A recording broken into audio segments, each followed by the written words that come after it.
Hi mga sis, so magluluto nga tayo ng ginisang upo. Bali, hinati ko nga lang itong upo mga sis. Yung kalahati kasi mga sis, kinabukasan na gigisahin ko sa sardinas. Medyo malaki naman kasi itong upo mga sis, baka masayang lang pag niluto ko nga lahat. Yung upo nga nalulutuin ko ngayon, nayahaluan ko nga ng karne. Nakarang araw pa nga ako na malengke mga sis at bumili nga ako ng kalahating kilo ng karne. Yung kalahating kilo ng karne nga na yun mga sis, ay 3 putaheng gulay na nga ang nahaluan ko. O diba, nakatipid pa? Wow! Pangatlong araw ko na nga niluluto yung pinamalengke ko, nakaraan pa. Dalawa lang naman kasi kami ng partner ko yung kumakain at kapag nga nagluluto ako ng gulay ay umaabot hanggang gabi. Ang ginagawa ko nga kasi mga sis, kapag nagluluto nga ako ng sinabawang gulay ay nagpiprito rin ako ng 1 pirasong isda at hati kami doon ng partner ko. Mas matipid talaga yun mga sis kumpara sa bibili ka nga ng ulam araw-araw sa karinderya. Kaya sobrang laking tulong din talaga kapag marunong ka nga talagang magluto at marami kang alam na lutuin. Ako naman na hindi naman ganun karaming alam kong lutuin, pero kapag hindi ko nga alam lutuin, ipinapanood ko na lang sa YouTube. Habang naghihiwa nga ako ng karne dyan mga sis, ayan, hinihila ko na lang nga itong karne para nga maputol dahil purol na yung kutsilyo ko.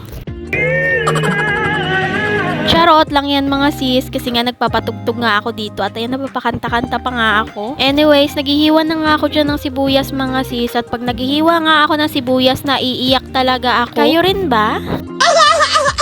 Pagkatapos ko nga maghiwa ng sibuyas dyan mga sis, ayan, papunas-punas pa nga ako ng luha ko kasi ang sakit ng mata ko. Pasaway talaga tong sibuyas na to, palagi akong pinapaiyak.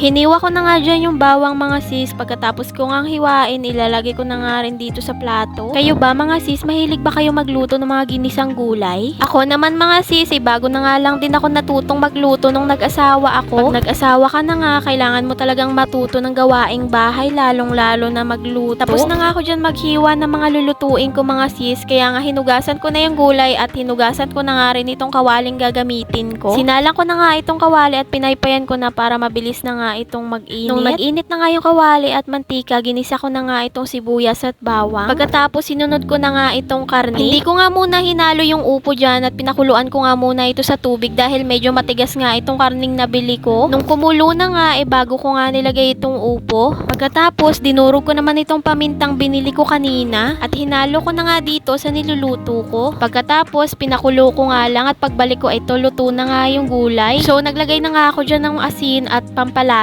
At minekos-mekos ko nga lang yan saglit at ayan, luto na. Kain tayo mga sis! Hanggang dito na nga lang pala yung video ko mga sis. Salamat sa mga nanonood and bye-bye!